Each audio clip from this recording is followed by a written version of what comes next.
nama diqqaafiin hin jedhin awwamaan beekuufiin hin jedhin kajedha jireen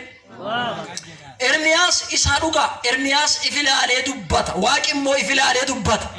waaqi Ermiyaas ilaalee gara Ermiyaas hin dhufu amani mootummaa yoo si qaxaru silaalee si qaxara ifilaalee timoti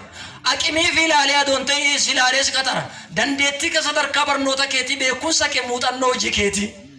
amanamummaa kee ilaalee waaqi immoo isa kana ilaalee timoti gara Ermiyaas ka dhufe ifilaalee dhufu waaqi harka fi diriirsee arraba kiyya tuqee Hallelujah. Achin duba kas jedhe eega arraba isaa tuqee kunoo anjecha kiyya afaan kee keessa keera dubbadhu akati buqqichu akati diiddu akati galabbatu akati ijaartu an namoota biyya lafaa tanarra jiranuuf mootota dura si dhaabeera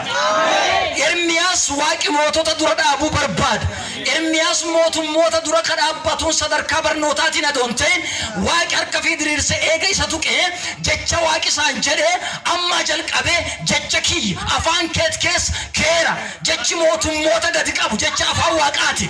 jechi mootummoota bitu jecha afaan waaqayyooti sadarkaa barnootaa mootummoota si cufan sadarkaa barnootaati baratte yoo ati digirii qabattee deemtu digirii 3-4 qabaate doktoriin balbala si cufee dhaabbata siin dura waan jiruuf jennaat muuxannoo hojii qabattee deemtu ka biyya alaatii biyya keessaa waliin qabatee si dura dhaabbata piroofeesarri balbala si cufee dandeenya balbalti cufaneen dandeenye garuu balbala jecha waaqaati galgala kana waaqi maatti si mudhata siin jedha ምንድነው የሚታያችሁ በጌታ በኢየሱስ ወኔ አትቴቱ ዋን ሰደርካ በርኖተ ኬቲ ዋ አዴት ረመዳንቴ ዋን ጎሳ ወረ ኬቲ ዋ አቂሚቴቲ አዶንቴን ዋ ኢለቴቲ እርጋው ዋቀ ገልገለ ከና ከስጀቲ ማን ነግታ ሲንጀዳ ዋይ ገልገለ ከና galanni waaqa jiraata afaatau ijoollee baay'ee as keessa jira dhugaanaataya warra amma gubaa'ee tana keessa jiran keessa organizationii gugurdaa sadarkaa biyyaatti biyyarra darbee sadarkaa addunyaatti organizationii gugurdaa warra gaggeessan warra dhaabbilee gugurdoo gaggeessan warra ilti isaanii banamuuf jirtu seexanni waa itti cufe wanni sun dura tarsaate wanni seexan maggaarajaan seexan ilateessan dura kee galgala kana citee waan namaa doonte waan kee raagi yolee bokonna nama rakas jedhe an baradu maata fuura kiyya nama foo uffate mararat hin dhangalaasaa ijoollee teessan ta dhiiraatiif ta durraarra jedhe ijoolleen teessan ta dhiiraatiif ta durra ila banatanii raaga dubbatanii maanguddoot hojjetanii dargaggooti mul'ata dhagganii raaga dubbatanii jechuun hafuura qulqulluu yennaa dhufeetti bu'u mataa isaanii hin bana dargaggooti mudhii dhagganii mataa mul'ataa bana mul'ata eega mataa isaanii bananii mul'ata daawwatan profeesii isaan dubbatanu waa'ee mataafiti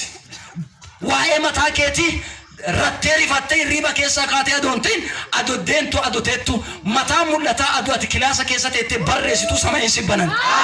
hafuurri qulqulluu yoo si bu'ee ado karaa ati deentu yaadota haariya yaadota addunyaa kanarratti hin beekne yaadota haariya yaadota seenaa biyya Itoophiyaa keessatti ben አዲስ ሐሳቦች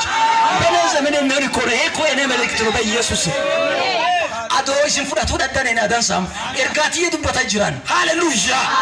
ዋን ቢየ ኢትዮጵያ ከሰተ ኤምቤን ዋን አዱኛ ራተ ኤምቤን አጀንዳ ሃሪያ ማታከ ከሰከ ያፉሩ ዋቀዩ hafuura waaqa qofa mataa kee keessa kee baach ajanda haariya addunyaan kun mataa namaa keessa keetteen dandeettu keetteellen beektu ajandaan addunyaan mataa kee keessa keettu waan jaarraa 14ffaa waan jaarraa 18ffaa waa Abrahaam Lincolniifaa borxoxxee durii baayoloojiin fuudhanii mataa keetti ajandaa durii keemistiriin mataa keetti samaa'iin garuu